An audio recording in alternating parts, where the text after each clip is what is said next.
Katika siku ya leo tutazungumzia mambo mawili tu. Jambo la kwanza, je, unaingiaje katika ufalme wa Mungu? Jana tulijifunza kwamba ufalme wa Mungu uko ndani yetu ama katikati yetu. Ndani yetu, katikati yetu ni kitu kimoja tu. Leo tunajifunza unaingiaje katika ufalme wa Mungu, alafu pia tutajifunza kuhusiana na swala la maokoto. Mwambie jirani yako maokoto. Leo ndio siku yenyewe ya maokoto. Hapo patano. Hata mwenye hapo nimepaelewa sana. Sawa kanisa. Sasa unaingiaje katika ufalme wa Mungu? Injili ya Yohana mlango wa 3 mstari wa 5 hadi wa 7, Yesu alifafanua waziwazi jinsi gani mtu anaweza kaingia katika ufalme wa Mungu. Alisema ni wakati ule Nikodemo alifuata. Biblia inasema Yesu akajibu, amini amini nakwambia, mtu asipozaliwa kwa maji na kwa Roho hawezi kuingia ufalme wa Mungu. Naamini wengi wetu hapa tushazaliwa kwa maji na kwa Roho. Tumebatizwa na Roho Mtakatifu pia tumempokea pamoja na mafundisho yake. Unajua ule mfumo wa kupata kipaimara ni ule mfumo mzuri sana wa kanisa. Kwa kila mtu hapa naamini kwamba ashazaliwa kwa maji na kwa Roho. Kuzaliwa kwa maji na kwa Roho ndio njia ya kuingia katika ufalme wa Mungu. Kwa wewe ushaingia katika ufalme wa Mungu. Inawezekana haujapata mafundisho ya kutosha sana ya kukujenga kukua katika ufalme wa Mungu, lakini Mungu anaendelea kulikuza kanisa lake. Sasa hivi tunaendelea kujifunza habari za ufalme wa Mungu. Kwa uko katika ufalme wa Mungu. Hautaingia ukifa. Sawa, hautaingia ukifa. Ingawa kuna hatua ya kuuaga mwili na kuingia katika ufalme wa Mungu kwenye kiwango kingine. Ila sasa pia upo katika ufalme wa Mungu.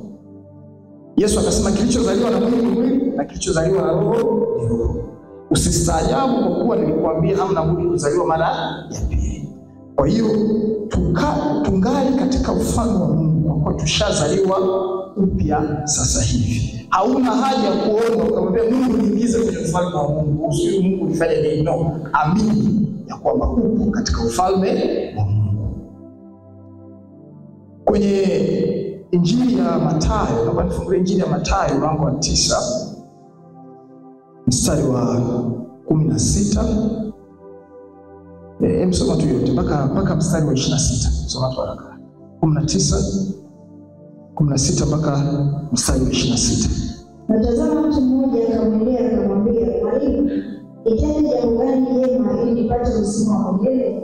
Akamwambia, kwani kuliuliza habari ya wema? Aliye mwema ni mmoja, lakini ukitaka kuingia katika uzima, zishike amri. Akamwambia, zipi? Akasema, ni hizi: usiue, usizini, usiibe, usishuhudie uongo, waheshimu baba yako na mama yako, na mpende jirani yako kama nafsi yako. Yule kijana akamwambia, haya yote nimeyashika, nimepungukiwa na nini tena? Yesu akamwambia, ukitaka kuwa mkamilifu, enenda ukauze ulivyo navyo uwape maskini, nawe utakuwa na hazina mbinguni, kisha njoo unifuate. Yule kijana aliposikia neno hili akaenda zake kwa huzuni, kwa sababu alikuwa na mali nyingi. Amen. Aliuliza kwamba afanye nini ili apate uzima wa milele. Kwa huyo mtu, ingawa alikuwa na mali nyingi, lakini alikuwa anatamani uzima wa milele. Kwa Yesu akampa taratibu. Taratibu ya kwanza akasema zishike amri. Akasema hizi amri nimezishika, lakini bado akaona kuna kitu anapungukiwa. Kwa maana ya kwamba Torati ilikuwa inatuleta mpaka kwa Kristo. Aliona kwamba kuna kitu ana haja. Sasa kuna changamoto moja aliyokuwa nayo mtu, alikuwa na mali nyingi sana. Changamoto mtu ukiwa una mali nyingi, unajua kupata hela sio lazima uje kanisani. Kiukweli tu ukweli. Kuna njia nyingi za kupata hela. Kuna mwandishi mmoja aliandika kitabu akasema kuna njia zaidi ya mamilioni za kupata hela. Njia unayojua wewe ni kasenti kadogo ka njia za kupata hela. Sawa. Lakini tunataka tujifunze kanuni za kiuchumi katika ufalme wa Mungu. Mtu akiwa tajiri kwa kanuni nje ya kanuni za ufalme wa Mungu, anakuwa ni mgumu sana kuingia katika ufalme wa Mungu. Ni kwa sababu gani? njia alizozipatia zile mali sio njia ambazo tunapatia mali katika ufalme wa Mungu. Inawezekana alipata mali kwa njia ya ubahili. Tunajua mtu ukikusanya ukabana, inawezekana ukaja kuwa tajiri. Inawezekana, kwa sababu inategemea maisha yatakupa matukio gani. Kwa sababu maisha yana mambo mengi. Kweli kuna kanuni ya kubana matumizi.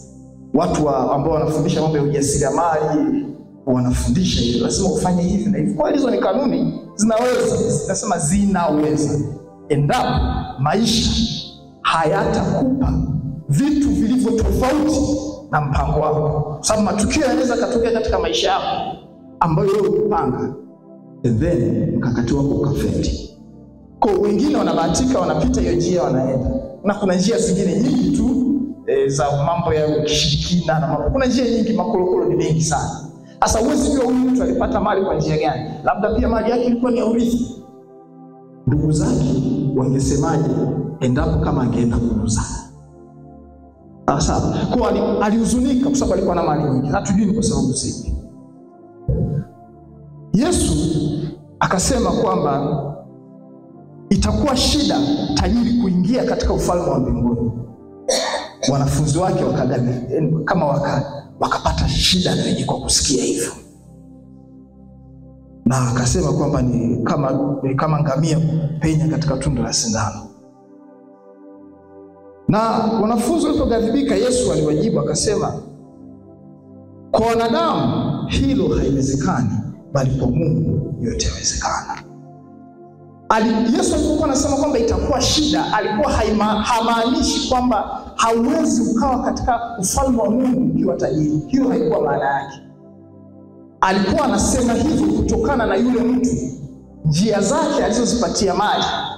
Akisema ingia katika ufalme wa Mungu, tayari alikuwa anaona hizi mali zangu zinakwenda kufanya hivi, kuisha. Lakini kuna kanuni moja ya ufalme wa Mungu ambayo alitaka mtu huyu aifanyie kazi. Kanuni hiyo ni kuuza vitu vyako na kwenda kuangalia maskini. Huyu mtu inawezekana alipata mali kwa njia ambayo alikuwa hajali maskini. Sasa alikuwa alipata mali kwa njia ambayo alikuwa hajali maskini. Kwa sababu kanuni ya ufalme wa Mungu, unaweka hazina unapokuwa unasaidia wale watu wenye shida. Hiyo ni hazina. Kanuni ya ufalme wa Mungu mojawapo ya kutajirika ni kusaidia wahitaji. Ndio maana nafikiri Mithali anasema, amhudumiaye maskini humkopesha Mungu. Ni kanuni.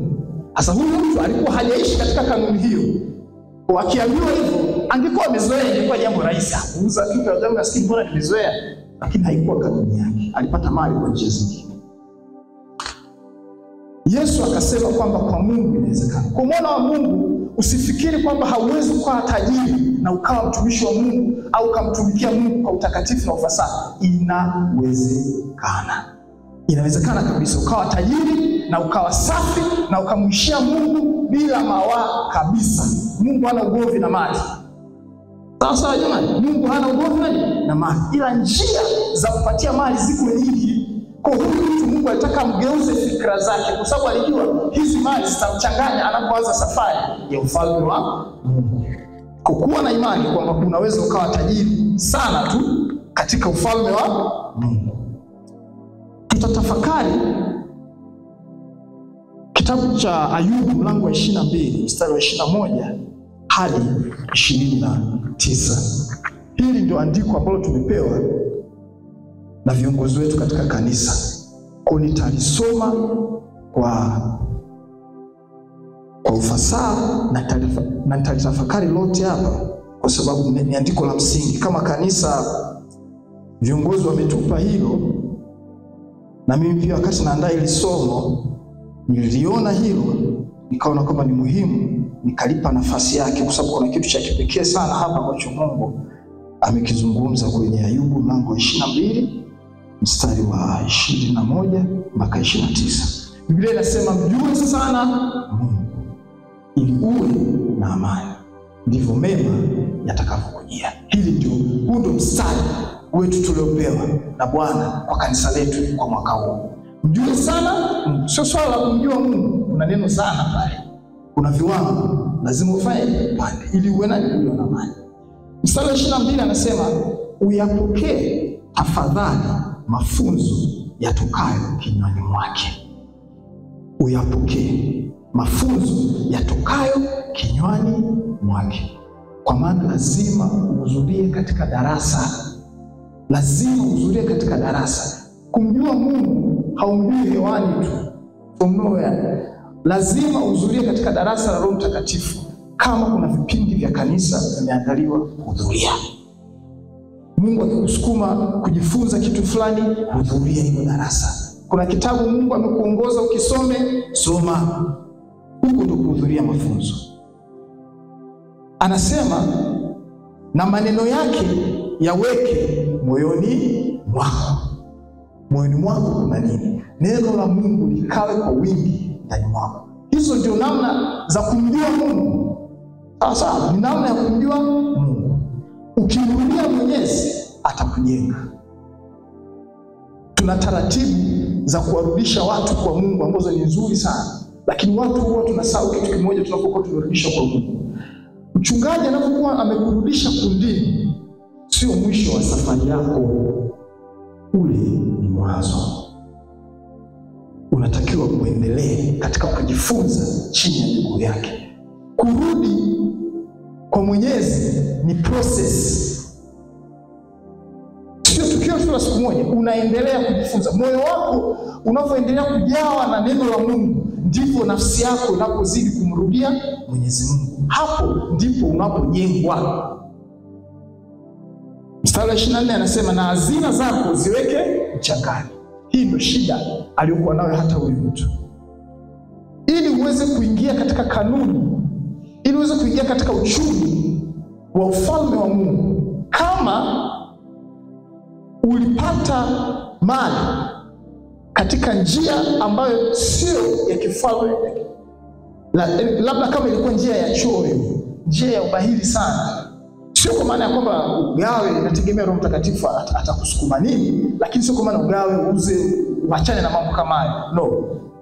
Nyenyekea, anza kusikiliza kanuni za ufalme wa Mungu ili uanze kuishi. Inawezekana ulipata mali katika njia ambayo sio ya utoaji.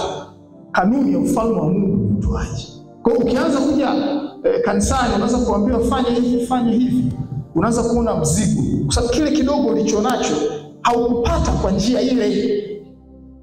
Ila ni kanuni. Nitakufundisha hapa jinsi gani ya kutoka kwenye ufalme wa giza kuingia katika ufalme wa nuru, ili uweze kutembea katika uchumi. Okay, watu wengine tunakuwa tuna mioyo mizito katika utoaji kutokana na asili zetu tulikotoka. Tukifikiri kwamba tunapotoa tunapungukiwa. Na hasa shuleni, unajua hata hizi elimu tunazozisoma shuleni, tutakuja kufunza kwa mbele, zinatupumbaza kuingia katika kanuni za ufalme wa Mungu. Tunahesabu sana shilingi. Tunafikiri ongezeko litakuja kwa kuhesabu shilingi. Kweli shuleni tulijifunza 1+1 ni 2. Na 2 toa 1 ni 1. Lakini sio katika ufalme wa Mungu. 2 toa 1 inawezekana ikaja kuwa 3. Kanuni ya ufalme. Kuigeuza akili yako kuja katika kanuni za ufalme wa Mungu inahitaji mchakato wa kifikra. Mchakato wa kifikra.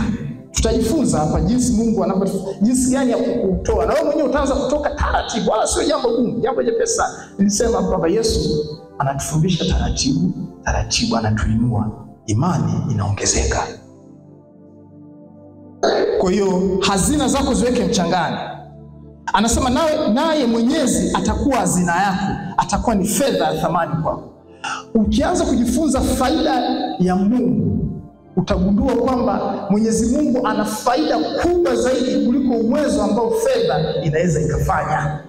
Fedha kweli inaweza ikakusaidia, lakini kuna nyakati fedha haisaidii.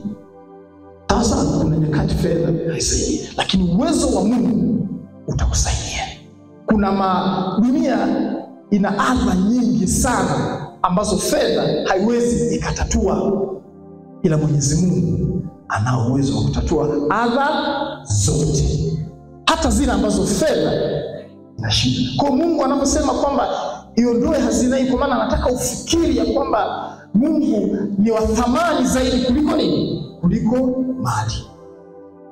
Anasema kwani ndipo utakapojifurahisha katika Mwenyezi na kuinua uso wako kumwelekea Mungu. Utamuomba yeye naye atakusikia. Nawe utazitimiliza nadhiri zako. Nawe utakusudia neno, nawe litathibitika kwako. Na mwanga utaziangaza njia zako. Kuna nyakati unaweza katokea ukapita ambapo umepitia katika anguko, umeanguka, unakuta mambo ya eti mambo kwa magumu. Ukiwa unazijua kanuni za Mungu, mwanga utakuangazia. Utajua ni wapi ulipoanguka ili uinuke tena ufanye usonge mbele. Kama hauna hazina kwa Mungu, utaanguka na ndio litakuwa anguko lako nitolee au kuinuka. Ila imani katika Mungu itakupa mwangaza. Hata kama shida ikitokea, utaona nifanye nini ili niweze kupita hapa. Huo ndio maana ya mwangaza. Hilo ndio andiko tulilopewa katika mwaka huu. Sasa kwenye Waefeso mlango wa 3 mstari wa 8, Paulo anasema hivi. Waefeso mlango wa 3 mstari wa 8 anasema hivi: mimi niliye mdogo kuliko yeye aliye mdogo wa watakatifu wote, nalipewa neema hii ya kuwahubiri mataifa utajiri wake Kristo usiopimika. Neno la kibiblia utajiri kwa Kiunani anasema ni plotos, ambayo inazungumzia kuhusu fedha, inazungumzia kuhusu umiliki, inazungumzia kuhusu mali. Sio utajiri tu wa kusema kwamba mimi ni tajiri wa rohoni. Kuna fikra rohoni wakati mwingine wapendwa hatuielewani sawa sawa. Ukianza kujifunza kanuni za ufalme wa Mungu utajua, utagundua watu wengi wanaosema kwamba wako rohoni actually wako mwilini. Huwa wanafikiri ni kama kuelea angani. Sasa kwa rohoni sio huko. Tunda la roho ni upendo. Utaonyeshaje upendo kama hujui kutoa? Si ndio jamani? Tunda la roho ni upendo. Kwa kama uko rohoni utakuwa na upendo. Sasa upendo upi ambao hauna cha kutoa? Sawa jamani. Kwa anasema utajiri. Kwa tunapozungumzia utajiri hapa tunazungumzia utajiri kweli wa fedha. Fedha na mali vyote ni gani? Vya Bwana. Hatuzungumzii utajiri wa, yani tunazungumzia pesa. Sasa watu pesa kama pesa hizi zinazozile utajiri huo sio kitu kingine. Pesa kweli. Wa Kristo usiopimika. Kuna mtumishi mmoja wa Mungu kwa nchini Nigeria huko, alikuwa akiandika kwenye magazeti kiasi cha utajiri alichonacho. Tena wakimsema katika hana pesa nyingi sana, sio ana mali hizi. Akainuka akasema unajua wanadamu wale wanakufu sana. Yaani mimi wananitengenezea hesabu kwamba mimi na mali bilioni sio kadhaa, wananizarau sana. Utajiri wangu mimi haupimiki. Yaani hauwezi kusema kwamba wewe thamani yako ni milioni 10 au milioni 800. Utajiri uliopo katika Kristo haupimiki. Mungu anakwenda kufungua milango, unakwenda kuwa na fedha, lakini usije ukajithaminisha kwa kile unachokiona katika maisha yako. Thamani yako iko katika Kristo. Utajiri usiopimika. Utajiri usiopimika. Hakuna kiwango ambacho kinaweza kikapima utajiri ulionao katika Kristo, katika hizi hesabu tulizonazo hapa duniani. Za 1, 2, 3, 4, 5, 10, sio trilioni, sio nini. Yaani wewe hauna thamani ya trilioni. Thamani yako haipimiki. Sasa watu wa Mungu, thamani yako haipimiki. Waefeso mlango wa kwanza mstari wa 3 unasema atukuzwe Mungu Baba wa Bwana wetu Yesu Kristo, aliyetubariki kwa baraka zote za rohoni katika ulimwengu wa roho ndani yake Kristo. Hili jambo tulikuwa tunazungumza wakati tunatoka jana hapa na Madeo na kujibu kwa sehemu tulisema hivi. Baraka zote za rohoni. Mwaka jana Mungu alinipa ile andiko nikawa natafakari. Kaza kuuliza Mungu, viko rohoni na vinahitaji mwilini. Nafikiri watu wengi tushaye kujiuliza hilo swali. Viko rohoni na viletaje mwilini? Nilimuuliza sana hilo swali. Unajua wakati mwingine watu tunafikiri tunauliza maswali ya maana sana, lakini Mungu akija kukupa jibu unabaki unacheka. So akili za Mungu ziko juu, za sisi ni watoto tu. Yaani nikukupa jibu la hili kitu unaweza kaishia tu, jamani ndio hiki. Sasa zilikuwa na tena tafakari. Bwana siku hiyo amekuja akanijibu.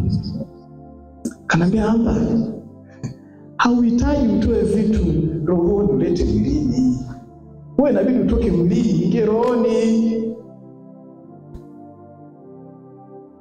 Tuna fikra potofu juu ya ulimwengu wa roho. Ndio maana inatupa shida kuelewa hiki kitu. Unatakiwa utoke wapi? Mwilini, uingie wapi? Rohoni. Ni kwa sababu gani? Enendeni katika roho, nanyi hamtazitimiza tamaa za mwili. Hilo andiko unalijua? Pesa ikija maishani mwako itaongeza tamaa ile uliyokuwa nayo. Utajiri ukija maishani mwako utaenda kuongeza tamaa ile uliyokuwa nayo. Kama mtu ulikuwa una tamaa za mwilini, zitafunguka maradufu. Kama mtu ulikuwa una chuki, una hasira, zitakuja kuongezeka maradufu. Imagine sasa hivi, nilikuwa nikizungumza juzi kuhusu roho ya Elia katika kanisa. Ya kutuma fire kwa watu ambao hawatupokei kama jinsi wanafikiri. Sasa hivi unatuma fire. Mungu anakupatia pesa, let's say una milioni 50, 60, 100 benki. Unatuma fire afi na goma. Unafanyaje? Unakwenda kwenye duka la bunduki. Sio hela sipo. Sasa hivi unashinda kufanya hivyo tu kwa sababu una hela. Au na hela. Ndio maana unaishia kusema fire. Mungu akupatia pesa na kuambia kia nani wengi wetu tutaenda kwenye duka la bunduki, tutachukua, tutakwenda kuwashuti wale maadui zetu. Labda kwa sababu tuko katika kundi la wapendwa, tutaona aibu, tutakodi watu wakafanya mauaji kwa niaba yetu. Kwani mambo hayo hamjasikia? Kuna watu wana pesa wanakodi watu wakaue watu. Jambo hilo halipaswi kuwa katika kanisa. Ndio maana Mungu anataka kwanza atusafishe, atupeleke rohoni. Tunda la Roho la upendo na uvumilivu likitokea, linavyoendelea kuchipuka ndani mwetu, mali na utajiri unavyokuja juu yetu, utaongeza upendo, utaongeza uvumilivu. Kwa sababu pesa haibadilishi roho ya mtu. Pesa inafunua roho ya mtu. Mtu mbaya akipata pesa anakuwa mbaya kweli, na mtu mwema akipata pesa anakuwa mwema kweli. Ndio maana aliniambia amba, hautakiwi utoe rohoni ulete mwilini. Wewe inabidi utoke mwilini ndio uende rohoni. Sawa kanisa. Kwa tusiseme kwamba natoaje rohoni napeka mdomo. Toka mwilini ingia rohoni. Toka mwilini ingia rohoni. Ya sasa hapa kuna swala la jingine la kwenye utoaji. Tenda haraka hapa. Kwenye Wakorinto wa pili mlango wa 9 mstari wa 6. Hili ni andiko moja tu mpaka mstari wa 11 hivi. Nitaenda haraka hapa. Wakorinto wa pili mlango wa 9 mstari wa 6 hadi wa 7. Paulo alisema, lakini nasema neno hili, apandaye haba atavuna haba, apandaye kwa ukarimu atavuna kwa ukarimu. Hii ni kanuni ya uchumi katika ufalme wa Mungu. Apandaye haba atavuna haba. Unaweza kujiuliza, sasa kama ninacho kidogo, hicho haba nafanyeje? Panda hicho kidogo. Na kuna kitu cha msingi sana ukisoma kwenye Mwanzo, naomba nifungulie Mwanzo 1 mstari wa 11 nafikiri na 12. Kuna siri moja kubwa sana ya uumbaji ambayo na wewe ukitaka uume uchumi wa aina unayotaka lazima uitumie hiyo, kwa sababu ndio Mungu aliyetumia katika uumbaji. na Mungu yuko ndani yako, anataka utumie kanuni ile ya uumbaji. Mwanzo 1:11 hadi 12. Mungu akasema, nchi na itoe majani, mche utoao mbegu na mche wa matunda uzaao matunda kwa jinsi yake, ambao mbegu zake zimo ndani yake juu ya nchi. Ikawa hivyo. Nchi ikatoa majani, mche utoao mbegu kwa jinsi yake, na mche uzaao matunda ambao mbegu zake zimo ndani yake kwa jinsi yake. Mungu akaona ya kuwa ni vyema. Kuna neno la msingi nataka nisisitize hapo, kwa jinsi yake. Sababu hapa Paulo amezungumzia kupanda haba na kupanda kwa ukarimu, lakini kuna kitu kinaitwa kwa jinsi yake. Ukipanda muhindi utavuna muhindi. Tunapozungumzia ulimwengu wa roho, kuna namna, yani ulimwengu wa, tutakuja kuona tunapozungumzia kuhusu la imani, vitu visivyoonekana. Kwa sababu hapa katika Mwanzo Mungu bado alikuwa anaumba katika namna ya vitu visivyoonekana. Vitu visivyoonekana vipo katika mfumo wa mawazo, vipo katika mfumo wa sauti. Sababu sauti unaisikia lakini hauoni. Wazo unaliona lakini hulioni. Si ndio jamani? Unaliona lakini hulioni, haulishiki. Kwa alivyosema kwamba kwa jinsi yake, hapa ni wakati Mungu anaumba vitu katika ulimwengu wa mawazo. Kwa sababu mlango wa 2 wa kitabu cha Mwanzo, Biblia inasema nayo Bwana Mungu akainyeshia mvua nchi, ilikuwa inyeshewa mvua kwa hakuna mmea ulioota. Kwa hapa hizi mbegu hazikuweza kuzaliwa kwa sababu gani? Mungu alikuwa ananyeshea mvua.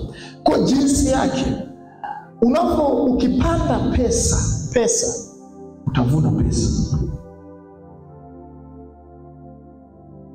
Sawa sawa.